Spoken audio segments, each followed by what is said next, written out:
Sebagaimana kita mempelajari tentang Alkitab, Alkitab jelas bagi kita. Sebagaimana Taurat pernah turun pada Musa, Zabur pernah turun pada Nabi Allah Daud, Injil pernah turun pada Nabi Allah Isa, dan Al-Quran pernah turun kepada Nabi Allah Muhammad. Tetapi selain daripada Alkitab, ada satu lagi yang disebut sebagai suhuf, kitab manual, kitab panduan yang khusus diturunkan oleh Allah kepada sebahagian para nabi dan rasul sebagai panduan untuk mereka dan umatnya. Disebutkan bahawa Nabi Allah Adam ada 10 suhuf, Nabi Allah Idris ada 30 suhuf, Nabi Allah Syis ada 50 suhuf, Nabi Allah Ibrahim ada 10 suhuf, Nabi Allah Musa ada 10 suhuf selain daripada Taurat. Bukankah setiap kali kita solat witir dalam rakaat pertama awal-awal Ramadan kita membaca surah Al-A'la, Sabbihisma rabbikal a'la alladhi khalaqa fasawwa? Tengok ayat yang terakhir, suhufi Ibrahim wa Musa, suhuf Nabi Ibrahim dan suhuf Nabi Musa. Itulah suhuf. Jadi setiap kali ayat-ayat yang turun kepada Nabi Ibrahim dalam bentuk suhuf ini, Nabi Ibrahim akan berpuasa sebagai tanda kesyukuran kepada Allah Subhanahu wa taala.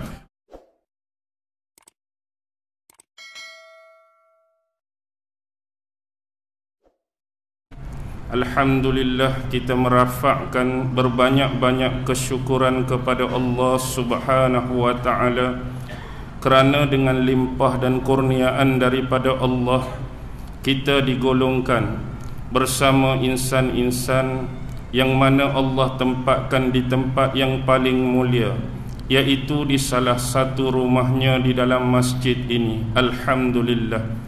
Dan mudah-mudahan daripada bermula Ramadan beberapa minggu yang lepas sampailah ke malam ini, Allah senantiasa memberi kekuatan kepada kita untuk mencari dan menggapai rahmat-rahmat, kelebihan-kelebihan, anugerah-anugerah dan keistimewaan-keistimewaan yang dijanjikan sendiri oleh Allah Subhanahu wa taala kepada kita semua, insya-Allah.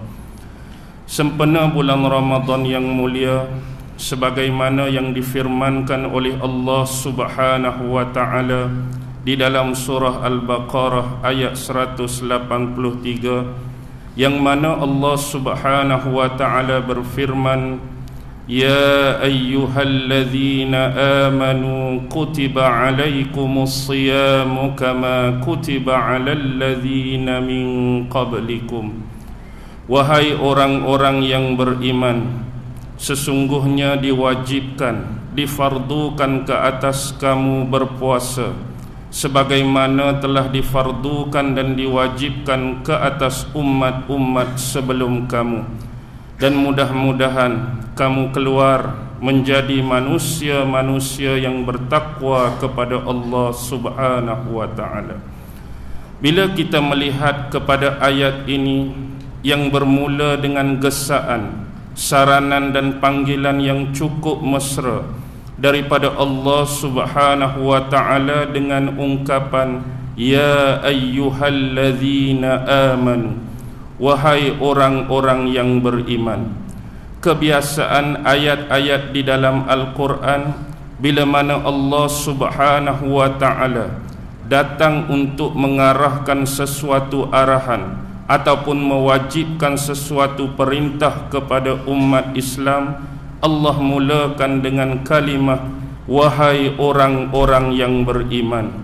Bila kita mengambil ruang lingkup rukun Islam sebagai contoh, bila Allah memerintahkan kepada kita untuk menunaikan salat, dimulakan dengan lafaz ya ayyuhalladzina amanu. Bila mari tang perintah berpuasa, ya ayyuhalladzina amanu. Bila mari perintah mengeluarkan dan menunaikan zakat, ya ayyuhalladzina amanu. Bahkan dalam banyak-banyak perkara yang melibatkan ketaatan, ubudiyah dan perintah daripada Allah, Allah menggunakan lafaz wahai manusia-manusia yang beriman. Kita harus memahami satu perkara, kita harus memahami satu benda. Kita semua hari ini bergelar sebagai seorang Muslim, sebagai saudara di antara satu dengan yang lain.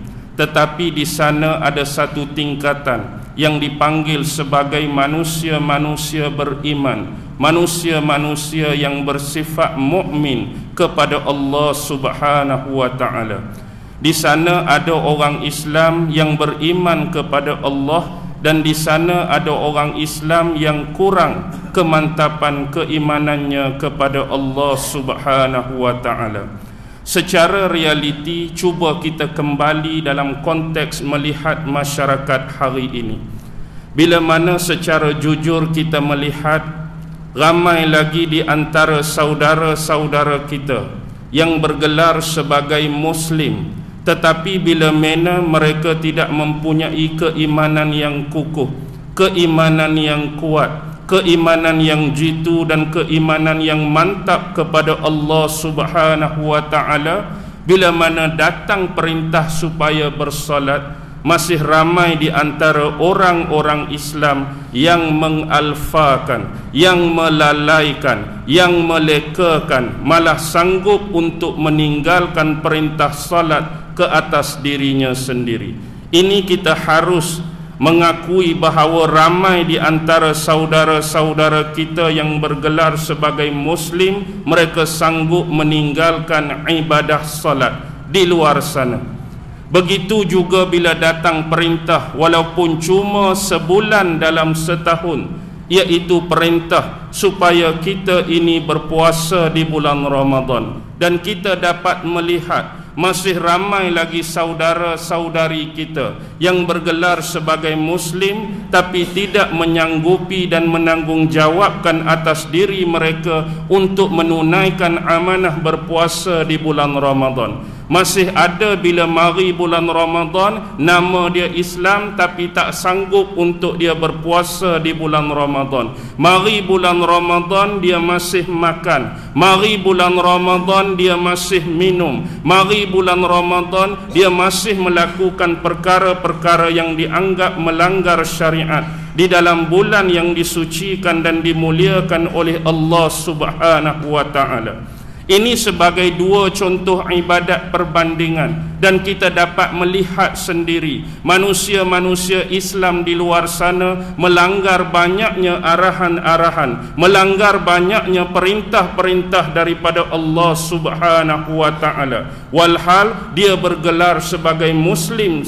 sesama kita. Apa yang membezakan? Satu level, satu tingkat yang disebut sebagai mukmin tadi. Sebab itulah bila datangnya arahan-arahan dan perintah daripada Allah untuk sesuatu perkara, Allah menggunakan lafaz wahai manusia-manusia yang beriman. Ini menunjukkan bahawa seorang Muslim yang benar-benar beriman kepada Allah dan hari akhirat sahaja yang mampu untuk menggalas dan menunaikan tanggungjawab yang diperintahkan oleh Allah terhadap agama ini.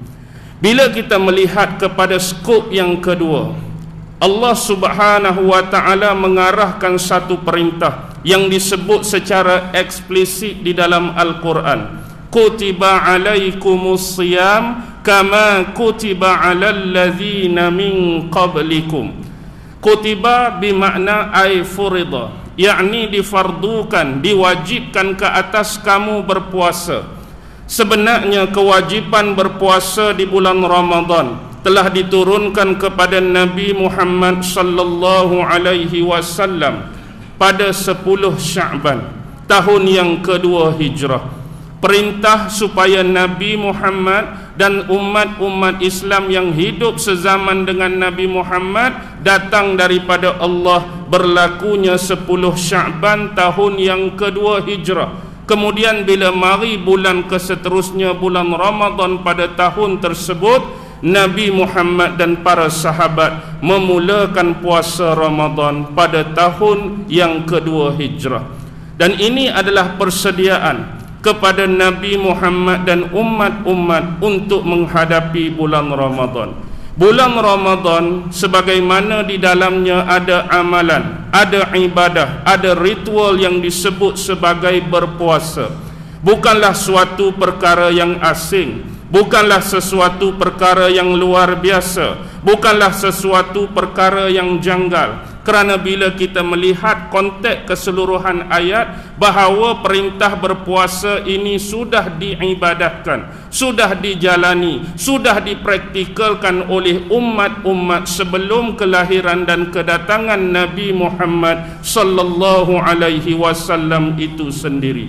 Dengan kata lain, bukan Nabi Muhammad yang memulakan ibadah puasa, bukan para sahabat yang memulakan ibadah puasa, tetapi ibadah dan praktikal puasa sudah dijalani oleh umat-umat sebelum ini. Kalau kita merujuk kepada sebuah kitab, iaitu tentang pengkisahan para nabi dan para rasul, sebuah kitab yang diberi nama Qisasul Anbiya, karangan Imam Abul Fida Ibnul Katsir.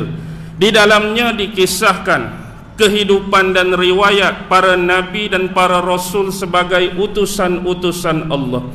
Sebagai contoh berkaitan amalan dan praktikal berpuasa, bila kita masuk bab penceritaan tentang Nabi Allah Adam, banyak Imam Ibnu Katsir meriwayatkan beberapa riwayat tentang amalan berpuasa yang dinisbahkan atas Nabi Allah Adam alaihi salam.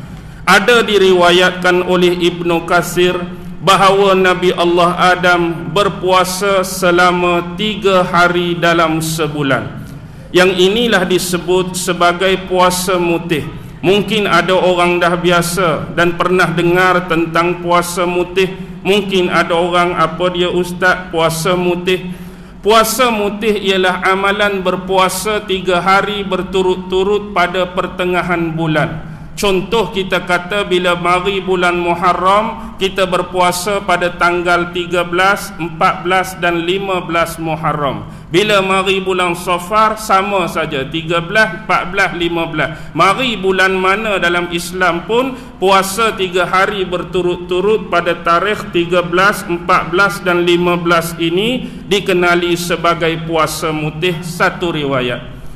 Ada riwayat Nabi Adam alaihi salam berpuasa pada 10 Muharram, kerana pada tarikh dan waktu tersebut Allah Subhanahu wa taala mempertemukan kembali perpisahan yang selama ini dijalani dan dilalui oleh Adam dan Hawa. Bila Allah mempertemukan kembali, tanda bersyukurnya Adam dan Hawa kepada Allah Subhanahu wa taala atas pertemuan tersebut, maka Nabi Adam berpuasa pada tanggal 10 Muharram. Ada lagi riwayat menyebutkan Nabi Adam pernah berpuasa 40 hari 40 malam. Kenapa? Kerana sebelum ini Allah Subhanahu wa taala telah mengurniakan kepada Adam dan Hawa, setiap kali Hawa melahirkan anak, setiap kali itulah lahirnya pasangan kembar, sesatu lelaki, satu lagi perempuan. Dan kembar ini berlanjutan sampai 20 kali kelahiran. Bila beranak 20 kali, lahir 20 kali, kembar tak berhenti, 20 kali 2, maka jumlah anak dia 40. Jadi bila genap anak Nabi Adam 40 orang, Nabi Adam berpuasa 40 hari 40 malam sebagai tanda kesyukuran kepada Allah atas pengurniaan kelahiran dan anak-anak tersebut. Ada yang diriwayatkan Nabi Adam berpuasa 1 hari 1 malam penuh sewaktu kehadiran pertama Nabi Allah Adam diturunkan ke bumi dalam suasana yang cukup gelap, suasana yang cukup kelam dan pekat. Dan ada riwayat menyebut Nabi Adam alaihi salam berpuasa pada hari Jumaat. Kenapa mesti puasa pada hari Jumaat? Kerana 3 sebab. Pertama, disebutkan kerana pada hari Jumaatlah Nabi Allah Adam dicipta dan dijadikan oleh Allah Subhanahu wa taala. Yang kedua, kerana hari Jumaatlah Nabi Adam diturunkan buat pertama kalinya oleh Allah ke muka bumi. Dan yang ketiga, kerana hari Jumaatlah Allah mengampunkan kembali kesalahan-kesalahan yang pernah dilakukan oleh Nabi Adam dan juga istrinya Hawa.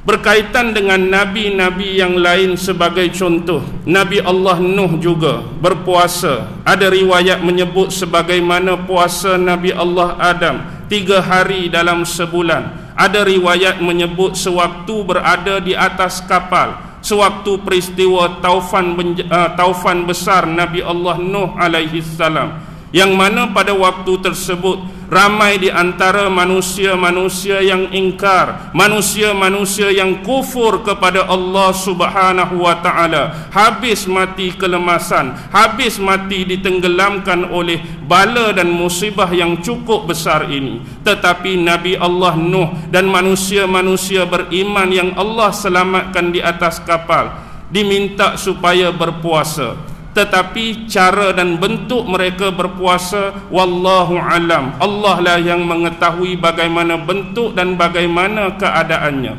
Begitu juga dengan Nabi Allah Ibrahim. Nabi Allah Ibrahim diriwayatkan setiap kali menerima ayat-ayat suhuf daripada Allah, maka Nabi Ibrahim akan berpuasa.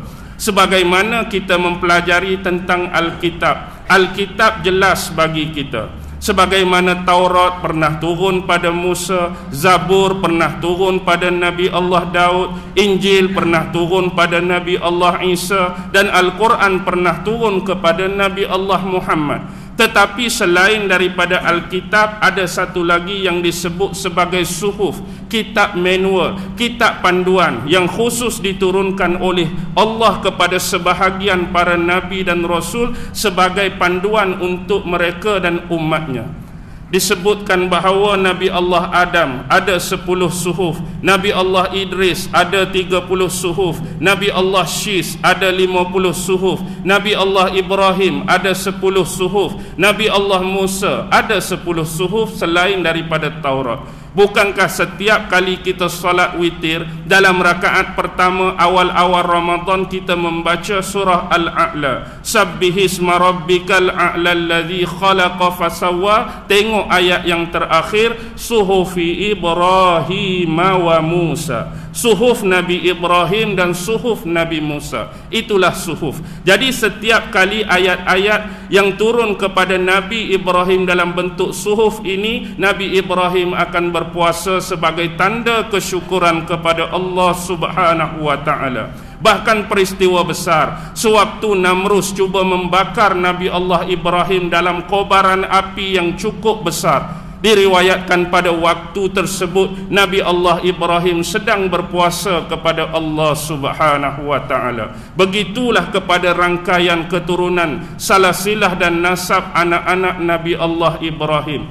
Nabi Allah Ishak juga berpuasa, Nabi Allah Ismail juga berpuasa, Nabi Allah Yaqub banyak berpuasa demi untuk keselamatan anak-anak dia. Nabi Allah Yusuf banyak berpuasa sewaktu berada dalam tahanan. Bukankah sewaktu berada di Mesir, Nabi Yusuf menerima fitnah dengan seorang wanita yang menyebabkan Nabi Yusuf ditahan di dalam penjara. Dan sepanjang berada di penjara, Nabi Allah Yusuf banyak mengamalkan dan mempraktikkan ibadah yang disebut sebagai berpuasa.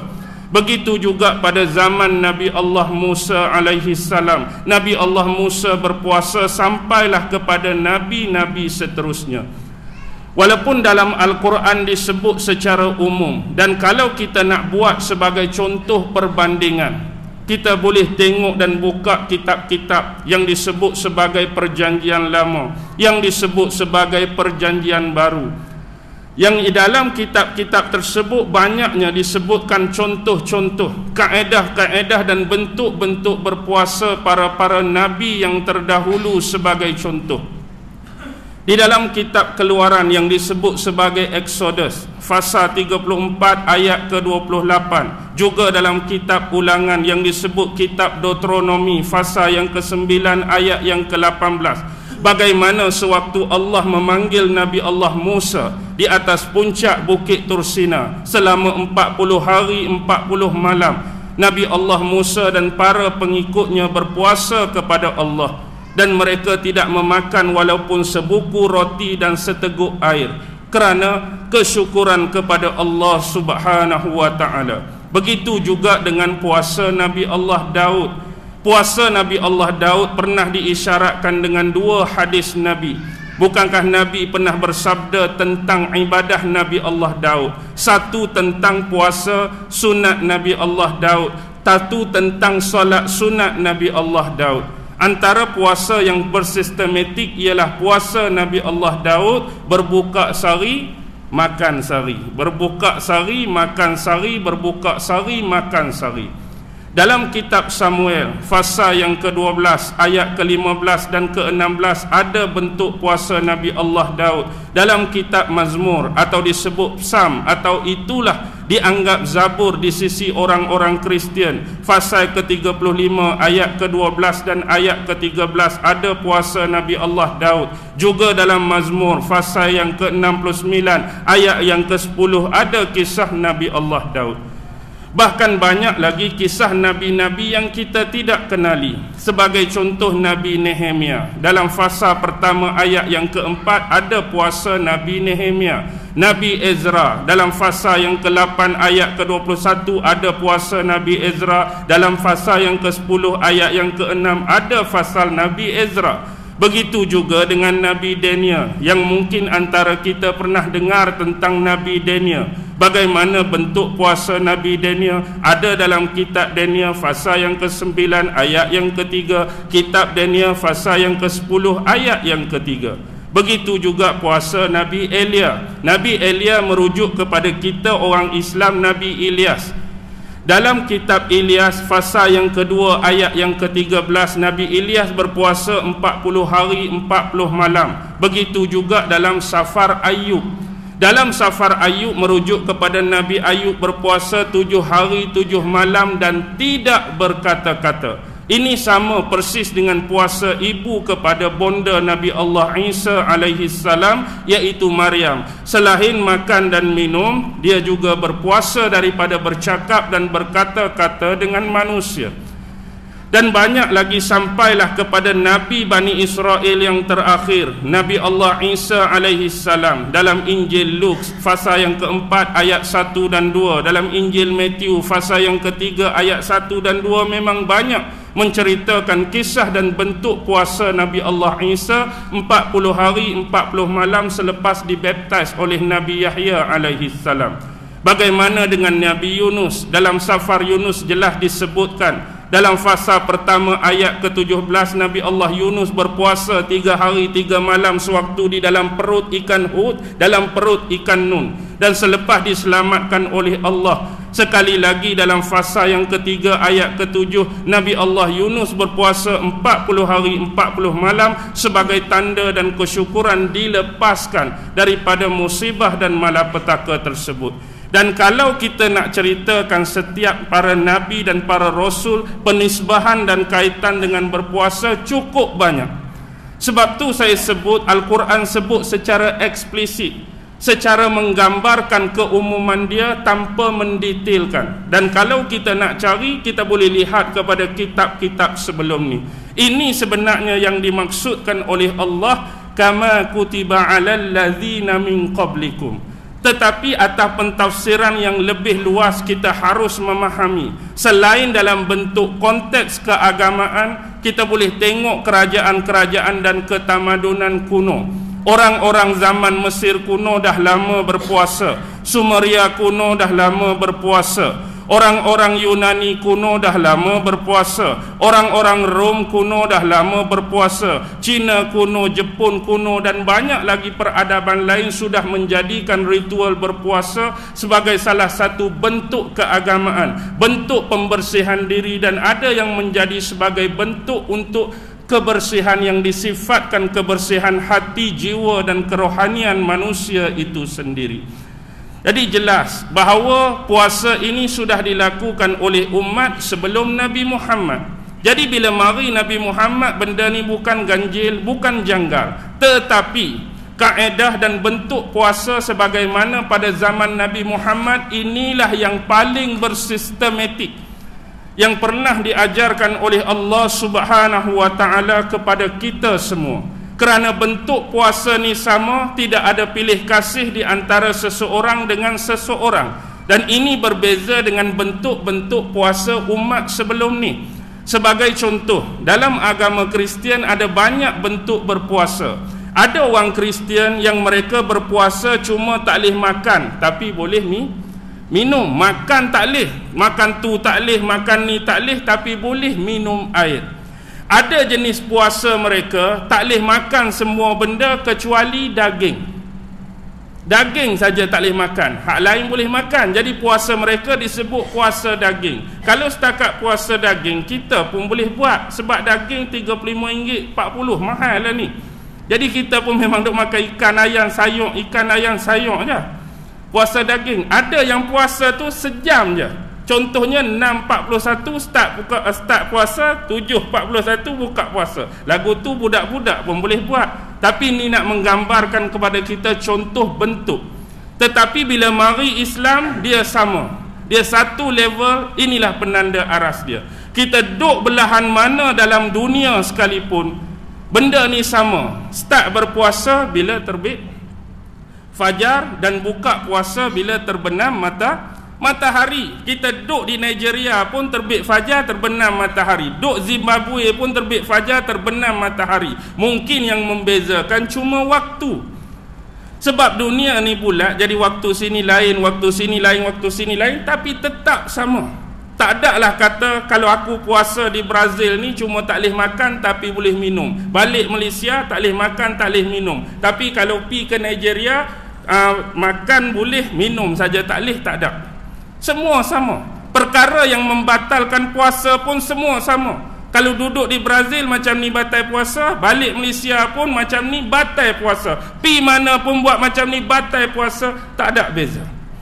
Inilah sistematik dan keseramarataan di dalam untuk penganut-penganut agama Islam. Bagaimanakah kaedah, bagaimanakah bentuk, bagaimanakah pelaksanaan dan praktikal berpuasa kita. Dan yang paling penting, ini semua forwards. La'allakum tattaqun. Supaya kita semua menjadi manusia-manusia yang bertakwa kepada Allah Subhanahu wa ta'ala.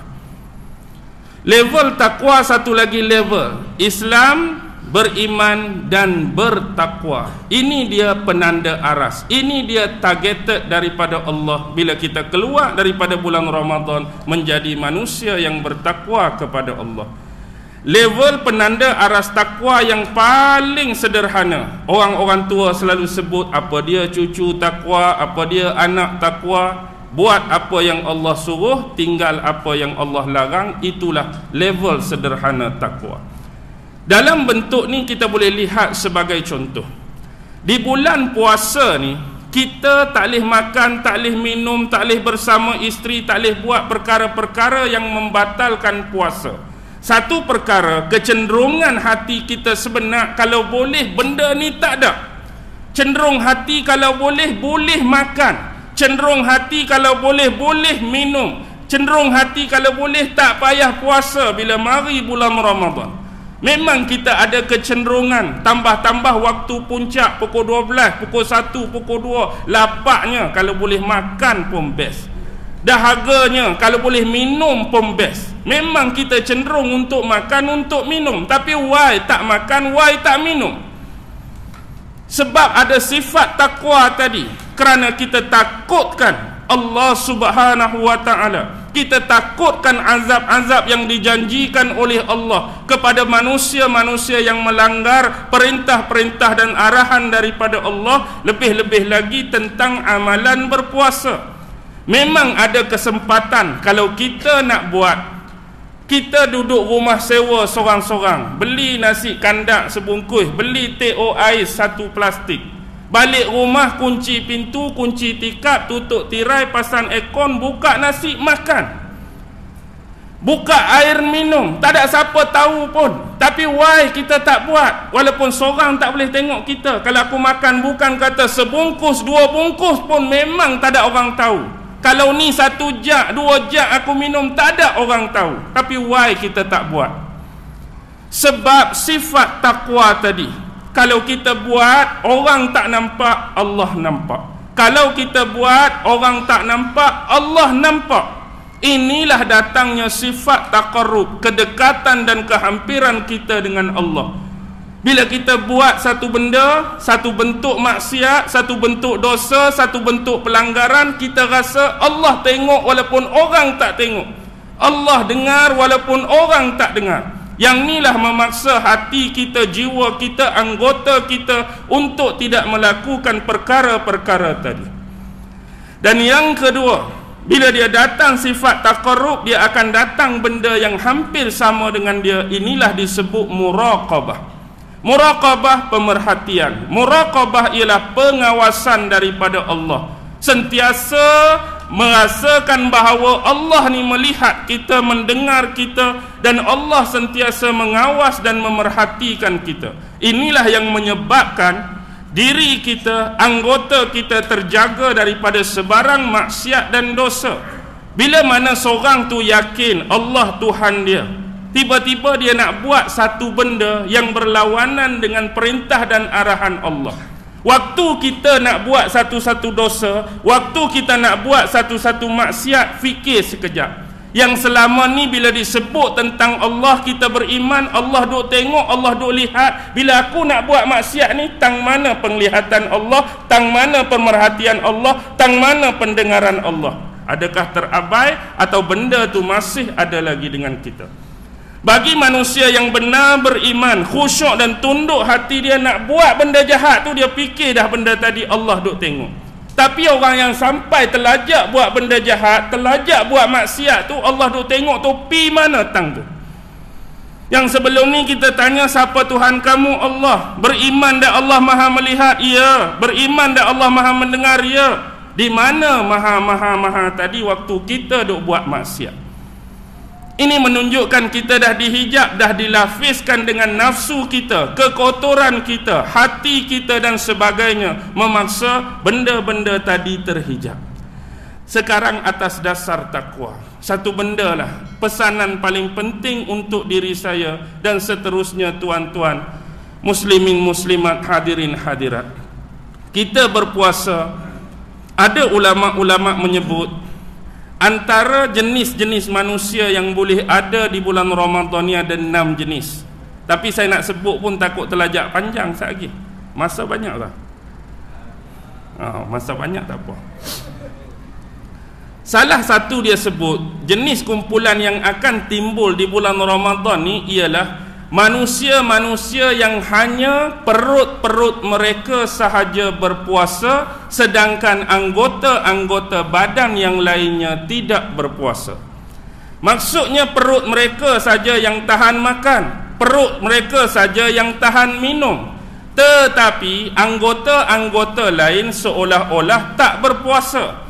Telinga tak berpuasa, mata tak berpuasa, lidah mulut tak berpuasa, tangan kaki tak berpuasa. Ini menunjukkan kehidupan harian dia go on, berjalan sama macam hari-hari di luar Ramadan.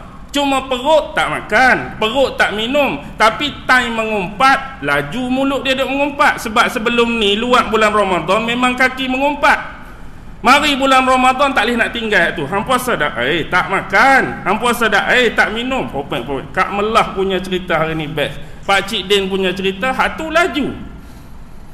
Telinga masih lagi duk dengar benda-benda haram, mata masih lagi duk pandang benda-benda haram, tangan kaki masih lagi duk buat benda-benda haram. Cuma tak makan, tak minum. Ni ada satu spesies manusia yang disebutkan oleh ulama berlaku di bulan Ramadan. Satu benda yang Rasulullah sebutkan, rubba sa'imin hazzuhu min siyamihil ju'u wal 'atsh. Berapa ramai yang kamu melihat manusia-manusia yang berpuasa, tetapi puasa mereka tiada yang mereka dapati daripada puasa-puasa mereka kecuali hanya lapar dan dahaga. Ramai orang puasa, tapi yang mereka dapat cuma lapar dan dahaga. Tapi pahala-pahala, fadilat-fadilat, kelebihan-kelebihan, keistimewaan bulan Ramadan mereka tak dapat.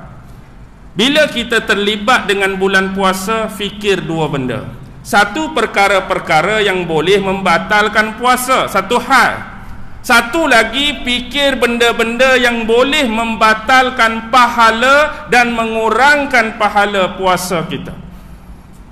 Hak kita selalu duk bincang, hak kita selalu duk bercakap, hak kita selalu duk menyembang benda-benda yang membatalkan puasa.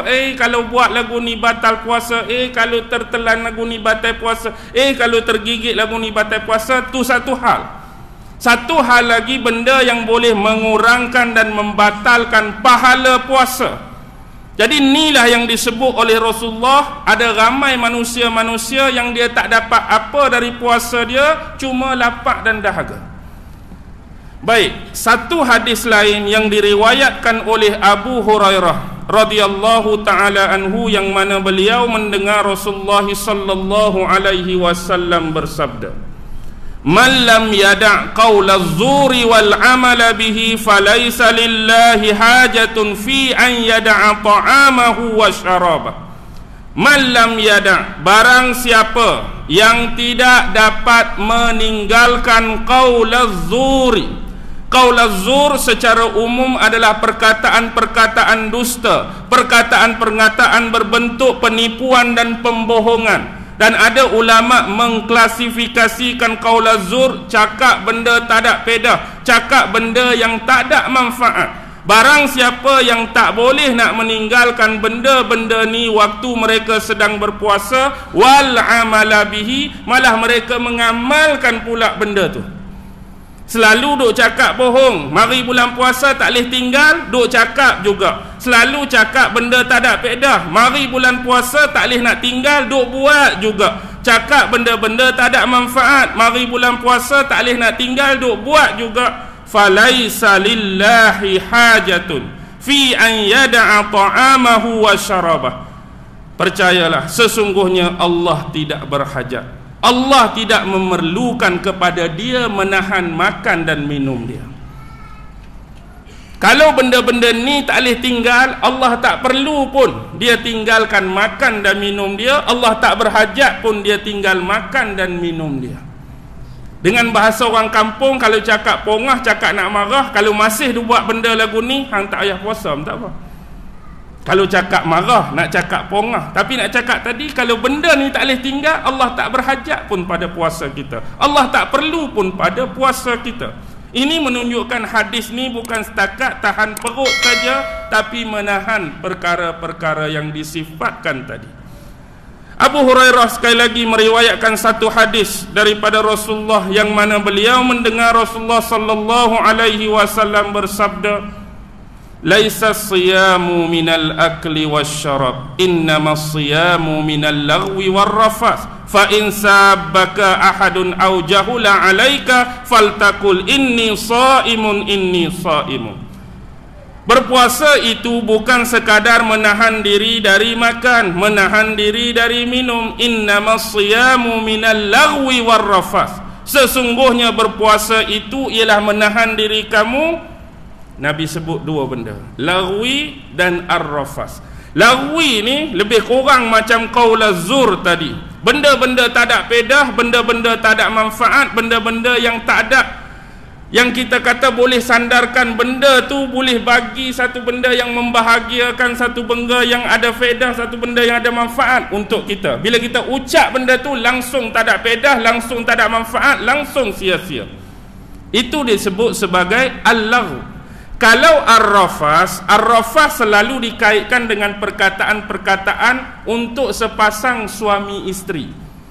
Bila sepasang suami isteri dia bercanda, dia bergurau, dia melakukan hal-hal yang mubah diharuskan suami isteri, keluar perkataan-perkataan. Yang ni disebut seolah-olah perkataan kotor, ayat-ayat lucah. Bahasa mudah, benda-benda hak dalam kain, boleh faham betul tak? Benda-benda dalam kain. Kalau ada orang Kelantan sini, kita sebut nyapu. Orang Kelantan tahulah kecek nyapu ni. Benda tu hanya pasang suami isteri. Benda ni, tiba-tiba kita duk sebut benda tu. Itulah disebut sebagai ar-rafas. Jadi puasa, Nabi kata bukan takat makan dan minum. Kalau duk buat benda-benda karut ni, duk cakap juga benda-benda tak ada faedah, Faham sendirilah Allah tak berhajat kepada puasa kita. Fa in sabbaka ahadun, sekiranya duk dalam bulan puasa ada orang caci kita, ada orang maki kita, ada orang cela kita, au jahula alaika, ada orang memperbodohkan kita, memperkecilkan kita, mempermainkan kita, fal takul, cukuplah kamu berkata inni shaimun, inni shaimun, aku sedang berpuasa, aku sedang berpuasa. Mari bulan Ramadan, kita tak ada jaminan orang-orang semua boleh jadi baik. Tiba-tiba mari seorang duk caci kita, mari seorang duk maki kita, mari seorang duk marah kita. Tindakan terbaik duk diam, biarlah dia nak kata apa.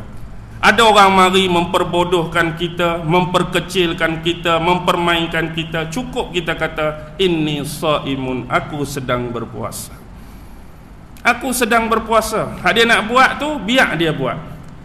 Benda ni kita boleh relate dengan satu kisah yang pernah berlaku kepada Sayyidina Abu Bakar, sahabat besar, sahabat rapat Nabi Muhammad. Satu hari Abu Bakar duduk sebelah dengan Nabi. Abu Bakar sedang duduk dengan Nabi, tiba-tiba mari seorang lelaki. Yang mana lelaki ni dia nak marah dekat Abu Bakar. Dia mari kata macam-macam dekat Abu Bakar. Kita kalau kita fikir satu benda, kita nak marah kat orang, kita nak caci orang, kita nak perli orang sekalipun, kadang-kadang kalau orang duduk seorang-seorang, okey. Kalaulah orang duduk dengan orang lain yang kita anggap kita hormat, kita pun malas. Kita nak marah kat kawan ni, tiba-tiba kawan ni tok mengulu duduk sebelah dia. Aku nak marah kat dia, tapi tok mengulu duduk sebelah, biarlah dulu. Bapak dia duduk sebelah, nak marah kat dia, biarlah dulu. Mak dia duduk sebelah, biarlah dulu. Ni sebelah Abu Bakar tu siapa? Bukan mak kita, bukan bapak kita, bukan tok mengulu, bukan takur. Siapa? Rasulullah. Kurang-kurang ada Rasulullah, biarlah dulu. Ni dia mari pompam dekat siapa? Dekat Abu Bakar. Abu Bakar tak kata apa-apa, kat diam saja. Tiba-tiba tahap Abu Bakar pun tak boleh nak tahan sabar, hilang sabar. Abu Bakar bangun, balas balik kata-kata lelaki tadi. Kemudian Rasulullah bangun, Rasulullah berlalu daripada tempat tu. Jadi bila dia buat lagu tu, Abu Bakar rasa bersalah, takut Nabi marah. Nabi terasa hati, dia tinggalkan lelaki tu, dia ikut Nabi. Bila ikut Nabi, dia tanya, wahai Rasulullah, tadi waktu aku duduk diam tak kata apa, kamu duduk situ. Tapi bila aku bangun balas balik kata-kata dia, sepatut yang aku balas balik, kamu lari. Kamu marah dah aku buat gitu? Kamu terasa hati tak? Lalu apa kata Nabi? Buat permulaan lelaki tu mari duk kata macam-macam kat kamu, dan kamu sabar. Waktu tu malaikat berada di sekeliling kita. Waktu dia duk kata, kamu duk diam. Waktu dia duk kata, kamu duk sabar tu, malaikat sekeliling kita. Bila start kamu bangun, balas balik, setan mari. Jadi aku bangun tu bukan kata nak marah kat kamu, sebab situ ada setan, aku malas nak duduk tempat jenis ada setan ni. Jadi boleh faham tak? Faham maksud dia sini? Bila kita tak balas, malaikat turun. Bila kita start balas, setan mari. Biasalah orang nak balas mulut balik ni, mula-mula mulut. Kemudian bila lagi mulut sama mulut tu kuat, dia naik benda lain. Naik apa bang? Lepas tu dia start naik tangan. Tangan sama tangan. Lepas tu puas tangan sama tangan, dia start nak naik kaki. Dan nak naik penyepat, dia nak naik scissor kick, macam-macam lah. Jadi kerana mulut, dia bukan mulut saja. Kerana mulut ni boleh benam sampai masuk dalam jiwa, dalam hati. Sakitnya hati, sakitnya jiwa, tangan boleh naik. Pak. Hang bagi dah. Ni pun naik juga. Tak boleh naik kaki kan. Itulah. Kalau duduk diam, biar dia nak kata apa. Jadi kalau kita tengok dari jauh, seorang duk kutuk, seorang duk diam, kita kata mana hak bagus, mana hak tak bagus. Biasanya kita kawan tu duk mengutuk, kawan tu duk diam. Orang kata hak duk diam tu bagus ke, ada kutuk tu bagus. Biasanya lah, biarlah kita tak tahu lagi apa puncanya. Tapi biasa kita duk kata hak duk diam tu lah bagus, hak duk kutuk tu tak bagus. Tapi hak sebenarnya pasal apa aku kata hak ni bagus, tiba-tiba rupanya kawan ni mencuri pula. Tu kes lain tak? Rupanya mencuri, patut diam pun. Pecah tembelam dah. Hak bagus kawan ni pula, ni tak bagus pula, macam-macam. Kena tengok situasi, kena tengok keadaan. Okey. Berapa dah kita ni? Boleh lagi? 10 minit lagi. Baik. Ayat 183 kita baca, 184, 185. 185, syahrul ramadhan alladzi unzila fihil Quran hudal linnas wa bayyinatin minal huda wal furqan. Bulan Ramadan inilah bulan diturunkan Al-Quran. Antara diturunkan Al-Quran ni hikmah dia Allah sebut terus. Hikmah dia ada 3. Syahrul Ramadhan alladzi unzila fihi al-Quran, hikmah nombor 1, hudal linnas. Yang kedua, wa bayyinatin minal huda. Yang ketiga, al-furqan. Bercakap tentang diturunkan Al-Quran, banyak khilaf ulama. Turun Al-Quran ni berapa Ramadan?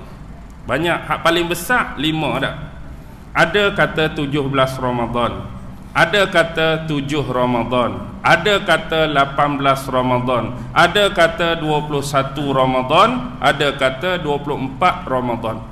Tapi hak 7, 18 dan 21 tak berapa nak kuat. Hak jadi perbahasan paling ideal ialah 17 dan 24 Ramadan. Adalah dalil-dalil dia, hak ni pun ada dalil-dalil dia. Dua-dua dalil yang cukup kuat. Tapi sebab ini adalah pandangan-pandangan ijtihad daripada para ulama, kita ni bersikap berlapang dada. Ingat, di mana-mana saya dah sebut dalam kuliah saya, baik dalam YouTube dan sebagainya, bila kita berhadapan dengan benda-benda khilaf, 2 benda. Pertama ialah kena pandai menghormati pandangan, pendapat dan ijtihad orang. Yang kedua, soal kita nak tolak, soal kita nak terima, tu nombor 2. Ni kita kata pendapat. Contoh, mari seorang kami berpendapat tarikh ni, kita kena hormat tu pendapat dia. Mari seorang kami berpendapat tarikh ni, juga kita kena hormat sebab tu pendapat seseorang. Mentang-mentang kita pilih hak 17, mari hak kata 24, ke laut dah 24. Mentang-mentang kita pilih hak 17, mari hak 21, tak tahu dalil ke mana hak 21. Cepat mulut kita, tuduh tu, tuduh ni, rambang tu, rambang ni. Sekadar pendapat, kita hormat. Ni, hormat, tapi kita nak terima tak terima tu hak kita.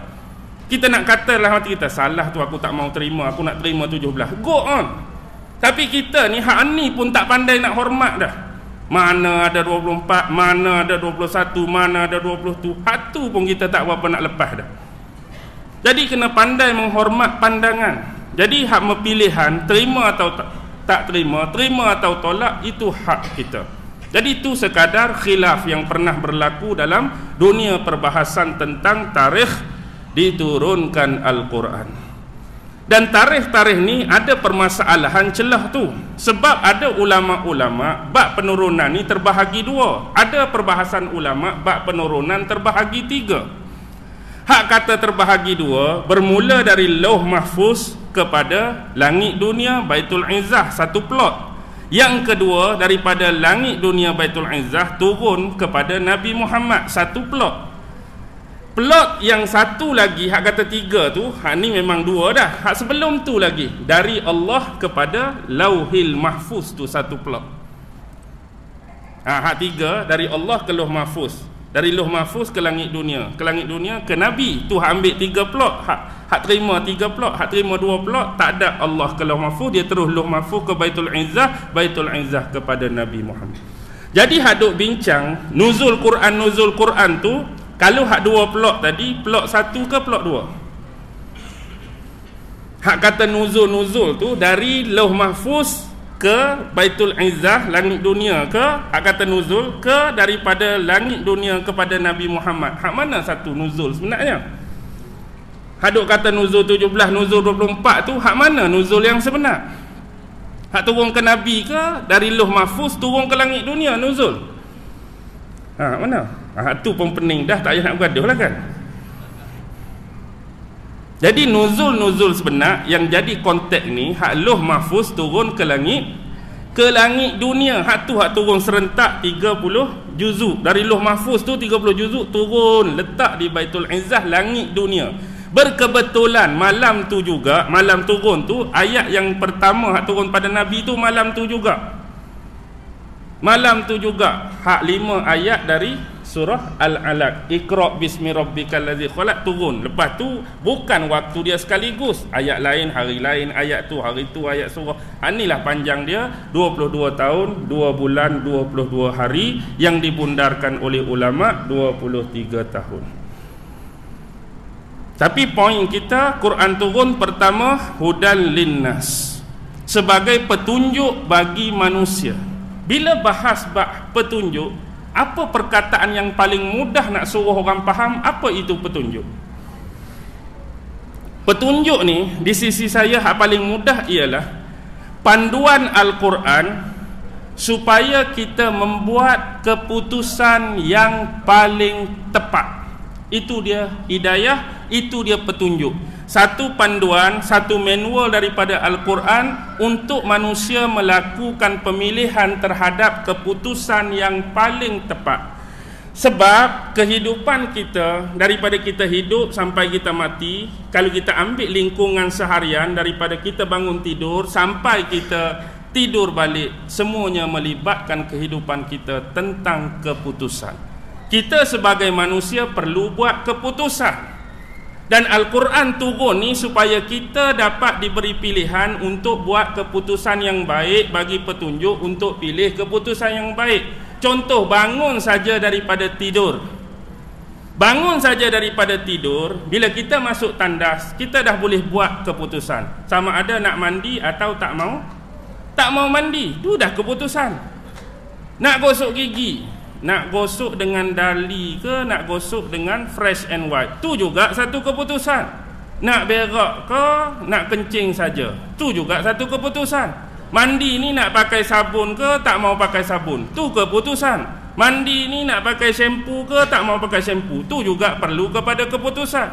Bila keluar, nak semayang subuh ke, tak mau semayang subuh, tu juga satu keputusan.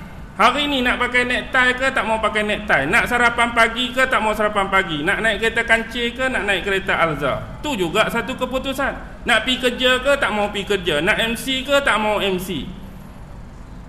Semua melibatkan keputusan. Malam ni anda memang nak datang masjid, tapi mungkin nak datang masjid tu ke masjid ni, tu juga keputusan. Nak dengar kuliah ustaz ke, tak mau dengar kuliah ustaz, tu juga satu keputusan. Habis pada tarawih ni, habis pada witir, sama ada anda nak balik atau nak stay, tu juga satu keputusan. Jadi kita daripada bangun sampai kelas, tidur balik, semua melibatkan keputusan. Jadi Al-Quran turun tu nak suruh kita berpandukan, pandai pilih keputusan yang paling tepat untuk kita. Jadi Quran pandulah dalam apa? Wa bayyinatin minal huda, keterangan-keterangan sebagai pengukuhan terhadap petunjuk-petunjuk tersebut. Dalam hidup, Quran cerita pasal akidah. Dalam hidup, Quran cerita pasal ibadah. Dalam hidup, Quran cerita pasal muamalat. Dalam hidup, Quran cerita pasal jenayah, pasal ekonomi, pasal pendidikan, pasal ada semua. Walaupun bab akidah, Quran ajak kita pilih buat keputusan tentang akidah sebagaimana Allah ajar, itu yang terbaik. Apa yang Allah ajar tentang akidah? Beriman kepada satu Tuhan. Allah itu tunggal, Allah itu Maha Esa. Dalam belajar berakidah ada juga hak mari Tuhan tu banyak, Tuhan tu berbilang, Tuhan tu ada anak. Jadi kita ada pilihan sekarang ni. Nak Tuhan nak satu ke, nak Tuhan Maha Esa, nak Tuhan tunggal, ni Tuhan ada anak, aku nak pilih ni ke, ni Tuhan ada 14, ni Tuhan ada 30, ni Tuhan ada 1000. Pilihan tu. Jadi Quran ajak suruh pilih hak mana betul. Ya, marilah kul huwallahu ahad. Allah tunggal, aku takkan dah Allah kata dia tunggal, aku nak pilih hak 3. Kata Allah tunggal, aku nak pilih hak ada anak. Kata tunggal, takkan nak pilih hak 1000. Boleh faham? Jadi dalam bab ibadah pun sama. Bagaimana kita nak mengibadah kepada Allah? Di samping Al-Quran, adanya pendetailan daripada hadis-hadis Nabi sebagai panduan. Nak semayang lagu ni, subuh 2 rakaat, asar 4 rakaat, ni subuh 16 rakaat. Lagu mana tuan-tuan? Maksudnya kita lari dah daripada petunjuk Al-Quran, petunjuk sunnah, petunjuk hadis, jadi hancur. Inilah hari ni bila kita nak ambil sikap tolak Quran, tolak hadis Nabi, nak pakai otak, nak pakai ideologi, nak pakai pemikiran kita sendiri, dan kita menganggap Quran ni dah lapuk, hadis ni dah kuno, hadis ni tak betul, hadis ni salah. Hadis ni ciptaan Nabi, hadis ni ciptaan manusia. Nak pakai otak sendiri, nak pakai ideologi sendiri, nak pakai pandangan sendiri yang kita rasa lebih hebat daripada Quran, lebih hebat daripada hadis Nabi. Walhasilnya jadi lebih kacau bilau, walhasilnya jadi lebih haru biru, walhasilnya jadi lebih merosakkan. Jadi yang kedua tu untuk mengukuhkan panduan-panduan tadi. Jadi pengukuhan dia tu datang cerita-cerita Nabi kan dalam Quran. Setiap cerita Nabi ada akidah, cerita Nabi ada ibadah, cerita Nabi ada semua tu. Cerita lain pun ada semua tu. Tapi furqan, beza hak dengan batil, kita boleh tengok the ending of the episode. Cerita tentang zaman Nabi Allah Nuh. Nabi Allah Nuh ajak satu Tuhan, larang sembah berhala, larang sembah idola, walaupun kumpulan dia sikit. Satu kumpulan hak duk lawan Nabi Nuh, pengikut ramai, tapi duduk nyembah berhala, duk idola, duk kufur, duk kafir. Last kali Allah humban mereka, Allah matikan mereka, Allah lemaskan mereka. Agak-agak bila tengok ni pemilihan hak dan batil, nak kata Nabi Nuh hak ke Nabi Nuh batil? Nak kata hak mana hak? Nabi Nuh hak ke lawan Nabi Nuh tu hak? Nabi Nuh lah hak. Cerita ni ending dia, hak ni Allah suka, hak ni Allah tak suka. Hak ni Allah sayang, hak ni Allah marah. Hak ni Allah hukum, hak ni Allah tak hukum. Pandailah kita pilih. Umat Nabi Lut, Nabi Lut dengan umat dia, Nabi Lut larang sama jantina, larang sama laki-laki, larang sama perempuan. Hak ni dah. Last sekali Allah balikkan bumi. Hak pada Nabi Lut ke hak pada penentang Nabi Lut? Tapi lah ni kita pilih hak lawan Nabi Lut, apa cerita? Benda hak Allah dah sebut tapi kita bangkang, kita lawan. Tu faham-faham dirilah hari ni kan. LG LG tu syarikat. Kalau LG saja tu peti ais, pinggan mangkuk apa semua tu LG tu, life good tu kan. Ni LGBT, lesbian, apa dia lagi?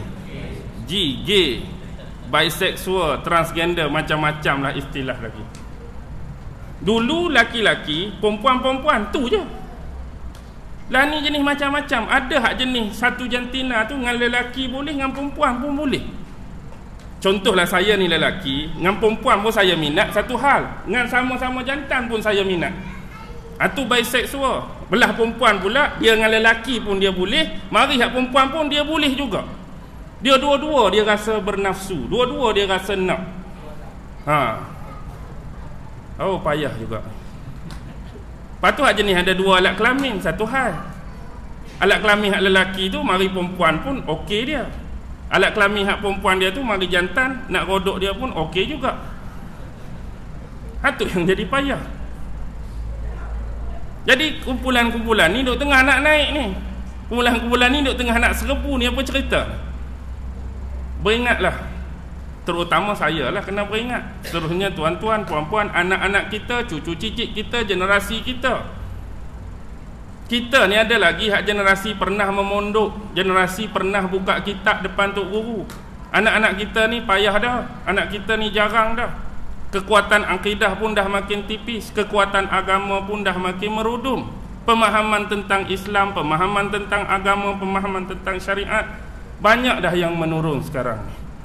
Jadi benda inilah yang perlu dibangkitkan oleh ahli-ahli akademik, ahli-ahli ulama, ustaz-ustaz dan sebagainya untuk memperingatkan kembali masyarakat tentang ancaman-ancaman bagi mereka yang menafikan dan mengkesampingkan Al-Quran dan Sunnah dalam kehidupan. Jadi kembalilah, sebagaimana sempurnanya bulan Al-Quran turun pada bulan Ramadan, kita menjadikan Al-Quran itu sebagai panduan, sebagai base, sebagai tapak yang utama. Sebab Allah sebutkan, wa qala ar-rasulu ya rabbi inna qaumi ittakhadhu hadzal qur'ana mahjura. Al-Furqan ayat 30. Berkata Rasul kan, wahai Tuhanku, sesungguhnya umatku mengambil Al-Quran ini dalam bentuk acuh tak acuh, mengkesampingkan. Dia ada dua bentuk kan, satu hajrul qiraah, satu hajrul fahmi. Ada orang tu dia ambil Al-Quran ni, dia mengkesampingkan bacaan, Ada seorang lagi jenis satu grup mengesampingkan kefahaman. Ada orang ni jenis acuh tak baca Quran. Acuh tak acuh setahun sekali baca Quran. Acuh tak belajar tajwid tentang Quran. Acuh tak memperbaiki bacaan, tak tadarus dan sebagainya. Tu hajrul qiraah. Hajrul fahmi ni kita belajar benda lain, tapi kita acuh tak acuh tentang kefahaman Al-Quran. Kita belajar tajwid bagus, kita belajar tadarus bagus, kita belajar taranum bagus. Cuma poin Al-Quran turun untuk kita faham, untuk kita amal. Untuk kita faham, untuk kita amal. Bila Quran kita tak faham, lagu mana? Untuk kita beramal dengan dia. Dah kita pun tak faham bagaimana kita nak beramal. Dah kita pun tak tahu bagaimana kita nak beramal. Satu lagi tingkatan untuk Al-Quran, kena bagi kepahaman. Jadi mulai hari ni start dah baca tafsir. Start dah baca panduan, isi-isi, kandungan-kandungan yang terdapat di dalam Al-Quran. Surah-surah lazim, tak apa kalau kita nak mulakan, aku kena tengok dah apa cerita surah An-Nas. Aku kena tengok dah apa cerita Qul Huwallahu Ahad. Aku kena tengok dah apa tafsiran Iza Ja'a Nasrullah. Aku kena tengok dah apa cerita Alam Tarokat. Sama ni kita duk baca dan kita tahu secara umum, tapi bila kita baca tafsir, pengetahuan kita lebih meluas. Ada panduan-panduan yang Allah nak lekatkan pada kita dalam setiap surah, dalam setiap ayat dan dalam setiap juzuk. Oh, letih lah ni. Boleh berhenti lah? Boleh lah kot? Boleh lah. Oh, letih sungguh ni. Okey, pukul 11 dah tak? Akhir kalam. Wabillahi taufiq wal hidayah. Wassalamualaikum warahmatullahi ta'ala wabarakatuh. Apa yang baik datang daripada Allah, dan yang lemah kurang adalah datang daripada diri saya sendiri. A'udzu billahi minasyaitonir rajim. Bismillahirrahmanirrahim. Allahumma innaka ta'lam anna hadhihi al-quluba qad ijtama'at 'ala mahabbatik waltaqat 'ala ta'atik wa tawahhadat 'ala da'watik wa ta'ahadat 'ala nusrati syari'atik.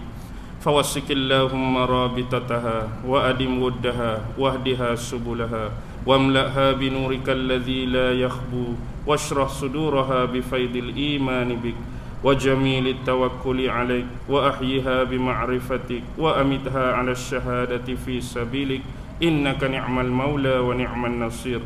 وصلى الله على سيدنا محمد وعلى آله وصحبه وسلم. سبحان ربك رب العزة عما يصفون وسلام على المرسلين والحمد لله رب العالمين. الله أكبر.